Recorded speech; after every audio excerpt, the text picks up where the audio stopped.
Hi guys! So, nakabanban lang ako because I don't know what else to do with my hair. It's a bad hair day today. So, for today's video, pag-uusapan natin ay ang nagbabalik na Colourette Velvetints. Honestly, I wasn't planning on doing a review or a wear test ng mga Velvetints. Pero may mga nagko-comment kasi nag-request sa Instagram and then sa channel ko. So, I'm like, okay, bago ko sabihin yung thoughts ko and everything, padaanin ko muna yung wear test na ginawa ko the other day. Kinuha ko yung shade na RSVP, which is the same shade na ni-wear test ko last year nung unang lumabas yung Velvetints. So, I'm gonna link down below yung wear test and then full face glam makeup na ginawa ko using the first release nung Colourette Velvetints. I'm gonna link it down below sa description box just in case you want to see because it was really fun, lalo na yung full face glam. But yeah, it's 2019, my bagong batch, and sabi nila it's a new improved formula and everything. But okay, tignan muna natin yung wear test. If this is not your first time to watch a Velvetin dedicated video, I'm pretty sure alam nyo na yung itsura ng box. Alam nyo na nga ba? Or puro mga PR pa lang yung mga nakikita nyo. So, ito yung box niya. Velvetints All Day Powder Mattes by Colourette. Blendable Pigmented Multi-Use. Pwede sa eyes, cheeks, and lips. With the hashtag VeryVelvet. And then over here, yung kanyang ingredients, 3.5 ml. So, mas umano na siya, mas dumami ng laman. And then, 12 months bago siya mag-expire. Beauty in all ways. Over here is yung shade. And on the other side, it's just the logo of Colourette. So, ayun yung packaging. I have two shades. Kinuha ko yung birthday cake because yung nakaraang Colourette Velvetin, ito talaga yung pinaka-favorite ko, guys. Like, my ultimate favorite. Pero kinuha ko yung RSVP because yung una kong wear test, RSVP yung ginamit ko. So, yun din ang gagamitin ko ngayon, just to test if nag-improve nga ba yung formula or it's just the same, it just got bigger and much more expensive. Honestly, nasada ko doon. Nasada ko na nasa 345 na siya. Ay, 345, 349. Yung dati kasi was 249 or 245. So, okay. Lumaki naman. Sige, go. Ito yung kanyang glass bottle. Below is the shade. And hindi na matte yung ano niya. Everything is shiny na. So, this is a glass acrylic or something. Doe food applicator.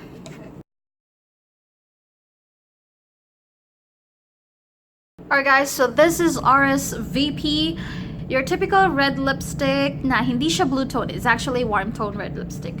Yung formula naman niya, it's creamy, it's easy to glide, it's very pigmented, but para siyang mas nagkaroon ng gel-like consistency more than the creaminess of the before. Yeah! Oo. Feeling ko when I get home later, titignan ko yung RSVP ko kasi meron pa ako ng RSVP na yun. And I'm gonna compare and then I will confirm it to you guys if nagbago nga ba siya or it's just the same. Yung last wear test ko, it did great. Nagtagal siya. Nabawasan yung inner corners after everything. Pero, alam mo yun, nagtagal siya. Maganda naman yung naging resulta ng wear test ko of last year. Let's see if it's gonna be the same this year. Because if it's not, that's so sad. Kasi nagmahal na nga siya. Oo, lumaki siya, nagmahal siya. Pero, you know, hindi naman pala nag-improve yung formula. Pero kung mas long-lasting to, mas maganda to, mas comfortable to, then congratulations to Colourette for really improving.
So that is the wear test. Okay, let's proceed now sa review.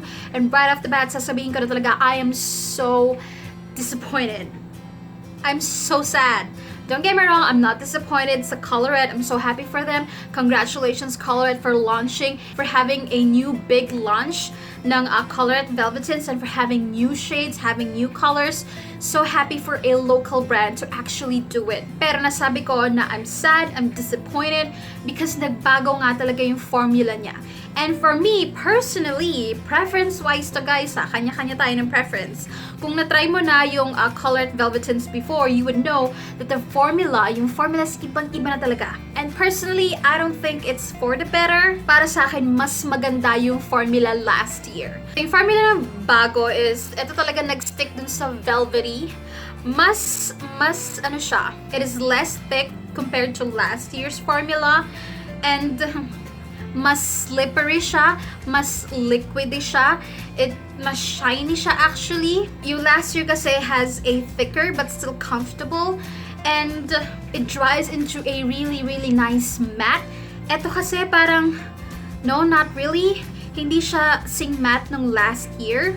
At dahil this is less thick and more, liquidy or slidey or creamery, parang less stronger din to kumpara dun sa last year's formula. Yung last year's formula, makapit siya. Ang ganda talaga ng kapit niya. And it is so easy to cover the lines of your lips. It is so easy to overline dahil super duper pigmented nga niya. And yun nga, thick siya. It can really hide the lines on your lips. So alam mo, pag ginagamit ko yun, parang ang plumpy at parang, alam mo yun, mas makapal yung labi ko. So mas maganda siya for me. But with this one, it's so hard to achieve kasi nga, mas manipis na siya, and then shiny shimmering na, ang tagal niya mag-set, Diyos ko day. Yung last year talaga ang ganda ng pagka-matte niya, eto, no. And then the last year's formula is much stronger, mas maganda yung kapit for me, and hindi siya 100% kiss-proof or transfer-proof, pero compared to this one, mas less yung transfer nung last year's formula. And I was so in love with that formula. I was so in love with that line. It was so sad na, limited edition lang sila. I got really excited when I found out na ibabalik nila yung Velvetints. But now I'm just sad because it's a different thing. It's a different product. It's a different formula. I'm not saying that this is bad or ang charot ng formula. It's actually good. But the thing is, para siyang comparable siya sa lip dip ng Stunny's Face. Yung lighter shades nito, it's not as strong as before. Isang kain mo palang masyashonggal na siya, tay. And I'm talking about rosé. And then yung birthday cake, yung hawak ko kanina, I don't know why. Pero parang mas darker siya compared dun sa birthday cake from last year.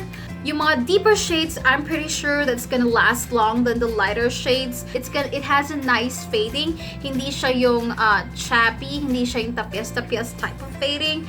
But still, yung wear test ko from last year is way better, much more successful than the wear test of this year. And another sad part is, some of you might be happy na, oh, lumaki na siya, lumaki na yung size. But, I'm not really that happy because kapag lumaki ng ganito, and then you have a lot of shades, it's very rare na mauubos mo yung ganito kalaki. Very rare unless, alam mo yun, it's really your super favorite and you use it every day. But with this formula, I don't think it's gonna be my super favorite. And alam mo yun, pumatong na siya sa $349. Sayang yung parang $249 na price range. Kasi yun talaga, it's much more affordable. Yes, it is smaller, but it's much more affordable. So alam mo yun, mas reachable siya, kumbaga, sa price range. Pero dahil katulad na siya ng other liquid lipstick out there, it's sad. But sayang lang talaga yung last year na mas affordable, kahit na mas smaller siya. There are chances na mas mauubos mo siya, so hindi masasayang yung binayad mo.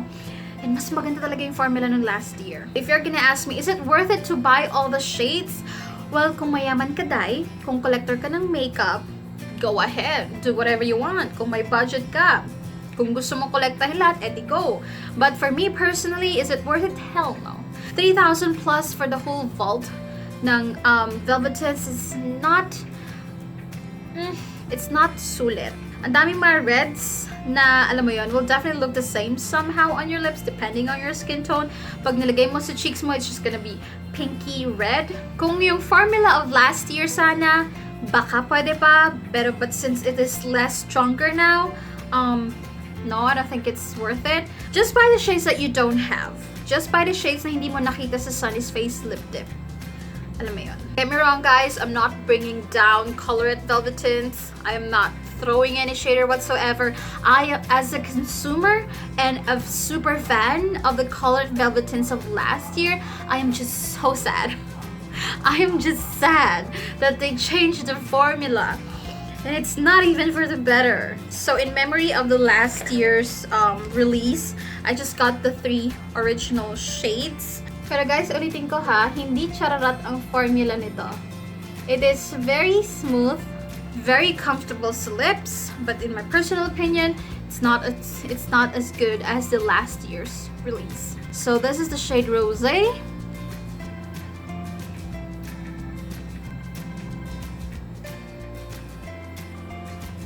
Ayan o, may shiny shimmering siya. It is more liquidy. Honestly, yung birthday cake na to, for some reason, it's like darker than the birthday cake of before. So this is the birthday cake. Hindi pala nito kiniklaim na transfer proof sila and everything. Pero they have a certain long wear effect. So this is RSVP. Kung hindi nyo naabutan yung last year, sayang. Pero kung nagamit nyo yung last year, oh my god, I don't know how you feel, but this is how I feel. I think I want to use Rosé. So again, congratulations still to Colourette for coming up with a new launch, new shades and everything. Congratulations to an amazing local brand. Nagtatantrums lang talaga ako ngayon. Because I'm not that impressed with the new formula. I still love the old formula. Ano ba akong gusto sabihin? Yeah, that's it. That's my rant for today. Sana kahit paano I was able to help you guys. Kahit na alam yun, wala akong bonggang lip swatch for this video because kung nasa 249 price range siya like before, alam mo yung sulit na sulit. Alam mo, naubos ko talaga yun. Naubos ko talaga yung birthday cake and then yung rosé. Kaya alam mo yung sulit yung 249. Pero yung ganito, I'm pretty sure hindi ko mauubos yung ganito. With this kind of formula, I don't think so. Thank you so much for watching. Abangan nyo yung mga susunod pa nating videos, more wear tests to come, and more featured products to come. Thank you so much for joining me. I'll see you in my next one. Bye-bye!